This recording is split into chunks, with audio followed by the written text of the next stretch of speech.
All right, good morning, y'all. It's Tuesday, y'all, the 8th of October, 2024. And pardon a kind of goofy look at the beginning of this video. I was going live, and sometimes it takes a while for it to fully load going live.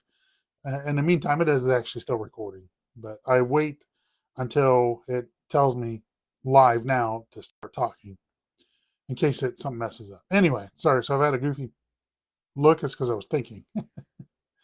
It is Tuesday, y'all. Monday was Monday. I hope you had a good Monday and enjoy your Tuesday. But in the meantime, we need to really pray for people all across Florida because that storm is weakened. It hit high category 5 yesterday and last night. Weakened at category 4, but it is expected to rapidly re-intensify and get bigger in size once it completes its pass over the Yucatan Peninsula and then makes its left turn to go northeast. So the gun right now is Tampa and north and south. We don't know what direction for sure it's going to hit, make landfall, but that area. And there's a lot of people down in Tampa, St. Pete, and Pinellas County, and those counties there, and we need to really pray for them. But pray through the tragedy and the storms that people would be triumphant, that they would turn to Christ and get saved, because He's our only hope, folks. We can't stop these storms. We can't stop these wars. We can't stop all this stuff that's going on in this world. Only Christ can. So we need to pray people get saved. We need to pray Christ comes back soon to get us out of here so He can take control of this world and get it fixed, because He's the only answer. So, picking back up here in Acts chapter 18, we read verses 1 through 6, and we look where Paul wrung his hands of the Jews there in verse 6. But in verse 7, and he departed thence and entered into a certain man's house named Justus, one that worshipped God, whose house was hard joined to the synagogue. So this guy Justus, his house was connected to the synagogue there. We don't know exactly what Justus's position was as far as being a Jew, but if his house is right there next to the synagogue and it's hard joined, it's connected, something's there. We don't know. We don't need to elaborate. We just know it's hard joined to the synagogue. But look in verse 8. And Crispus, the chief ruler of the synagogue, believed on the Lord with all his house. And many of the Corinthians, hearing, believed and were baptized. Notice they heard and received first, then they were baptized. Now, this is important because of the issue of the Corinthians had about who was baptizing who. That's something we looked at in our study of 1 Corinthians. And for those of you that are just catching up in these videos, I encourage you to go back and watch a lot of these videos and supplement to what we're talking about now, because this all goes together. Because I've been in 1 Corinthians for months. And I think when I stopped this, I was in 1 Corinthians 10 or 11. And I stopped and went to this instead. So, and it was all about the baptism issue. That's why we went back and we started from Acts chapter 1. We are now in Acts chapter 18. We're going to go back to 1 Corinthians when we finish this chapter. I may even divert and redo 1 Thessalonians, because there's some 1 and 2 Thessalonians, because there's some things we need to reassure ourselves up in 1 and 2 Thessalonians.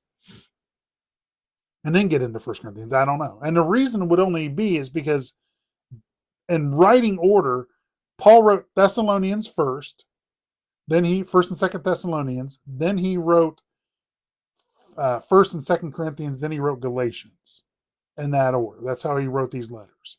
So now he's in Corinth, and he's here, as we're going to see in just a minute. He's here a year and a half.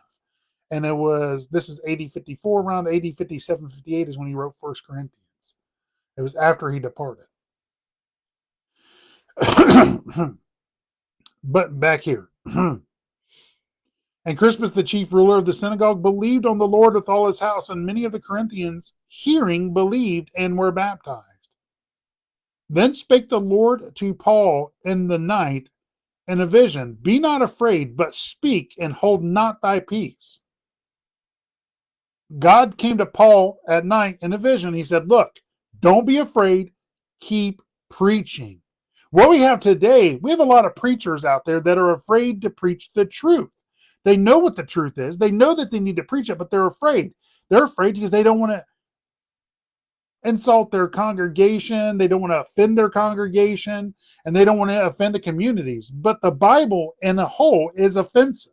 It's very offensive.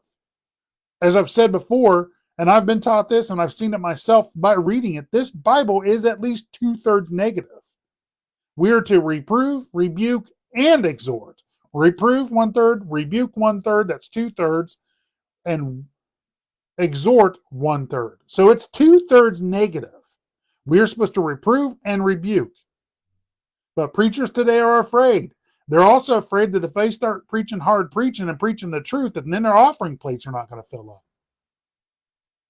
One thing that may come to even us Bible believers here in America, and it's happening over in other countries already, us Bible believers here in America are going to increasingly be more and more persecuted. We get that a lot when we go out on the corner. We just stand there and hold signs. We don't even preach sometimes, most of the time. We just hold signs declaring, should we preach? Yep. But we already get persecuted with the finger of fellowship. You know what that is? People like to fly a bird a lot at us, or they'll just cuss and carry on and scream at us. We get a lot of people honking and give thumbs up, but there's a lot of other fingers that go up that aren't nice. So we get it. That's persecution, but that's mild compared to what Paul went through. But who's to say if it gets really bad before the rapture, we don't see some of that physical stuff or be thrown in jail? I tell you, the more and more the socialists and communists get control of this country, the more the persecution of Christianity is going to happen. Because how are they doing it? They're gathering that crowd on the left and stirring them up to go against us. But just like Paul, we need to hold fast. We need to stand. We need to be firm. And we need to not falter. We need to not fail. We just need to keep preaching the gospel. I'll be honest here, sometimes I just want to shake the dust out of my hand and say, let them all go to hell. I hate to say that, but there's times I feel like that because I see this world. I just want to huddle in a little corner somewhere and build a little fort here and let this whole world go to hell in a handbasket. But God commanded me to preach. And when I say, build my little fortress here, I just want to wait for the rapture. But God commanded me to preach and teach and hold fast. And I need to keep doing that. And he's telling Paul here, hold not thy peace. He's saying, don't let it hold back. Keep going. Keep preaching. Verse 10, for I am with thee, and no man shall set on thee to hurt thee, for I have much people in this city. He's telling Paul, I've got a lot of people in this city, a lot of believers that are going to protect you. And when we get into the next part, some of them will take a beating in place of Paul. Verse 11, and he continued there 1 year and 6 months, teaching the word of God among them. All right, I don't want to go further, so I'm going to end it for now on that verse. And just think about this. We need to hold fast, folks. We need to stand firm. We need to not falter. We need not to fail. We need to keep the fight of our faith. Hold fast.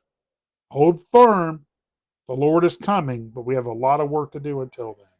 All right, that's all I got for you today. I hope you have a good Monday. God bless y'all, or good Tuesday. Hope you have a good Tuesday. God bless y'all, and I'll talk to you tomorrow.